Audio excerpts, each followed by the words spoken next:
అక్కడ కాంగ్రెస్ పార్టీలో అగ్గి ఒక రేంజ్ లో అంటుకుంటోంది. మంత్రికి వ్యతిరేకంగా ఏకంగా జిల్లాలోని ఎమ్మెల్యేలు మొత్తం ఒకటైపోయారా?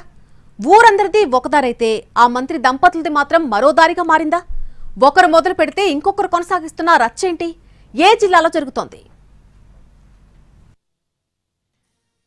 వరంగల్ జిల్లాలో కాంగ్రెస్ నేతల మధ్య వార్ ఓ రేంజ్ లో నడుస్తోంది. ఇది ఎక్కడో మొదలైంది గానీ చివరికి ఎట్నుంచి ఎటు వెళ్తుందోనన్నది మాత్రం అంతు చిక్కడం లేదంటున్నారు పరిశీలకులు. ప్రస్తుతమైతే వరంగల్ జిల్లా ప్రజాప్రతినిధుల యుద్ధం హస్త్ర దిశగా వెళ్తున్నట్లు తెలుస్తోంది. మంత్రి కొండా సురేఖ మీద తిరుగుబాటు జెండా ఎగరేశారు జిల్లా ఎమ్మెల్యేలు. ఈ ఆధిపత్య పోరు చాలా పెద్ద రచ్చకే దారితీస్తుందన్న అంచనాలు పెరుగుతున్నాయి.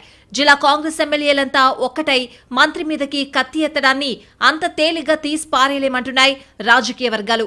మంత్రి తమను కలుపుకుని పోవడం లేదన్న అసంతృప్తి ఇన్నాళ్లు ఎమ్మెల్యేలకు ఉండేది.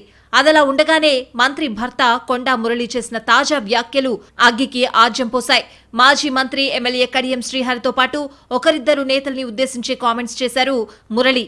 పార్టీ మారినప్పుడు పదవులకు రాజీనామాలు చేసి రావాలంటూ మురళి అన్న ఆ మాటలే ఎమ్మెల్యేలందరినీ ఏకం చేసినట్టు చెప్పుకుంటున్నారు. అప్పటిదాకా ఎవరిదారి వార్దే అన్నట్టుగా ఉన్న శాసనసభ్యులు కొండా మురళి వ్యాఖ్యలతో ఒక్కతాటి మీదకొచ్చారట. మంత్రి భర్త మాటలతోనే మండిపోతున్న టైంలో వరంగల్ భద్రకాళి టెంపుల్ బోనాల వ్యవహారంపై నేరుగా మంత్రే మాట్లాడిన మాటలతో ఏకంగా పెట్రోల్ పోసినట్టయిందట. కొండా మురళి వ్యాఖ్యలతో కడియం శ్రీహరి, నాయని రాజేందర్ రెడ్డి, రేవూరి ప్రకాష్ రెడ్డి అంతా ఇప్పుడు ఏకమైనట్టు తెలిసింది. కొండా ఫ్యామిలీకి రేవూరి ప్రకాష్ రెడ్డితో కూడా కయ్యం మొదలైంది. ఇప్పుడు వరంగల్ సిటీలోని ఎమ్మెల్యేలతో పాటు కడియం శ్రీహరి లాంటి వాళ్లంతా కలిసి కొండా దంపతులపై కారాలు మిరియాలు నూరుతున్నట్టు తెలుస్తోంది.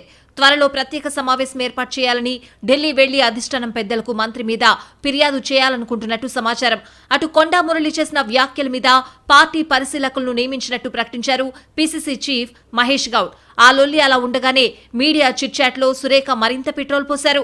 భద్రకాళి ఆలయ బోనాల విషయంలో ఎవరెవరో తెలిసి తెలియక మాట్లాడుతున్నారని, రాజకీయాలు చేసే ప్రయత్నంలో ఉన్నారన్న అర్థం వచ్చేలా మంత్రి అన్న మాటలతో ఫైర్ రెట్టింపైంది. దీంతో ఒకప్పటి పాలిటిక్స్ ఇప్పుడు చేయాలని అనుకుంటే పరిస్థితులు కలిసొస్తాయా అన్న చర్చ జరుగుతోంది. ఇప్పటికే 1-2 వ్యవహారాల్లో అధిష్టానం దగ్గర మైనస్ లో ఉన్న కొండ ఏరికోరి ఎందుకు సమస్యలు కొని తెచ్చుకుంటున్నారన్న చర్చలు సైతం నడుస్తున్నాయి. ఈ పరిస్థితుల్లో కొండా లొల్లి ఎటు దారితీస్తుందన్నది ఉత్కంఠగా మారింది. ఇలాంటి ఎపిసోడ్స్ లో పార్టీ అధిష్టానం కూడా చూసి చూడనట్టుంటే అందరికీ నష్టమేనన్న అభిప్రాయం వ్యక్తమవుతోంది.